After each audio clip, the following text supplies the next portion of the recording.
I'm Molly. Welcome back to my kitchen. Today I'm sharing the only 3 knives you need in your home kitchen. Let's go chat.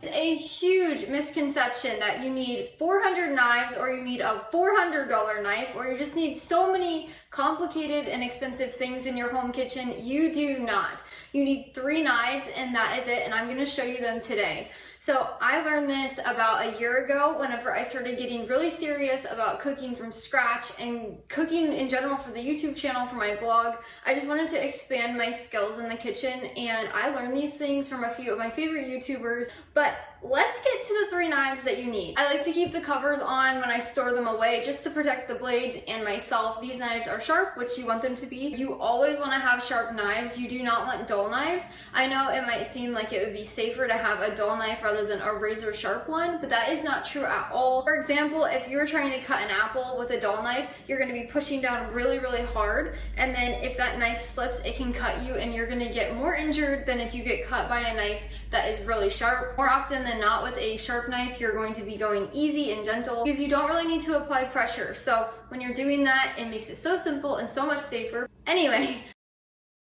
the very first knife you will need is a serrated knife. This is a good one. If you can see it, you can see the blades. This is great for cutting bread, or you can cut melons and make it a cute little shape. This is a great knife to have on hand. It's huge. I don't remember how long it is, and it does not say, but it's a stainless steel knife. I got this on Amazon for like $10 to $15. You do not need to get really expensive knives if you're a home cook. If you want to, you can, but a lot of those expensive knives, you have to have a lot of upkeep. You have to keep them sharpened. You got to know what you're doing with them. So I personally like to just keep really inexpensive knives that work well. I'll leave the link to all of these knives that I'm showing you today down in the description below if you want to go check them out. They are things that I know and use in my kitchen every single day.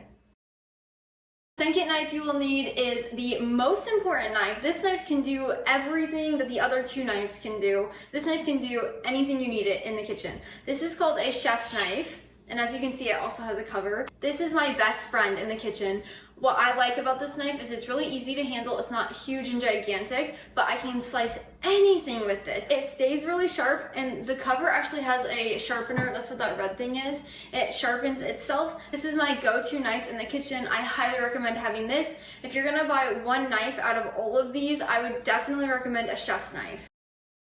Lastly, the third knife you need is a paring knife. With a paring knife, this is going to be for little quick jobs. It's going to be like cutting slices of cheese. This is going to be for quick and easy little things. There are 2 sizes, and you can kind of choose which one you want. I keep both, so I guess this should be 4 knives, but it's the same knife. There's a small and a larger one. I like the bigger one. I can cut more with it, and there's just more I can do. But this small knife is great if you want something small and compact to put in your drawer. So those are the 3 knives that I highly recommend you having in your kitchen. You do not need a gigantic knife block with 100,000 knives. I'll get mine quick to show you. You do not need this. A lot of people like to buy these for themselves, and you probably don't use any more than 2 in here.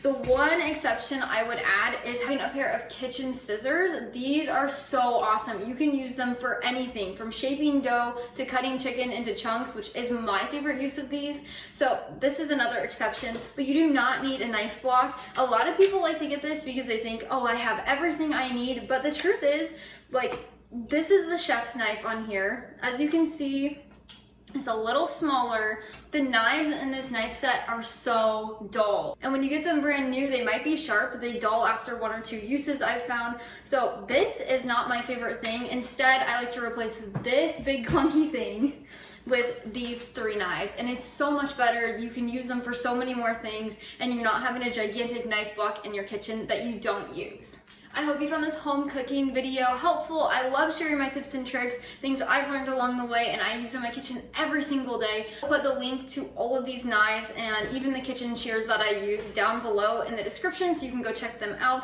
Otherwise, that is all I have for now. Make sure you subscribe so you never miss one of our Friday uploads or the shorts throughout the week. There's always new recipes, new tips and tricks that you do not want to miss. Until next time, happy cooking from scratch.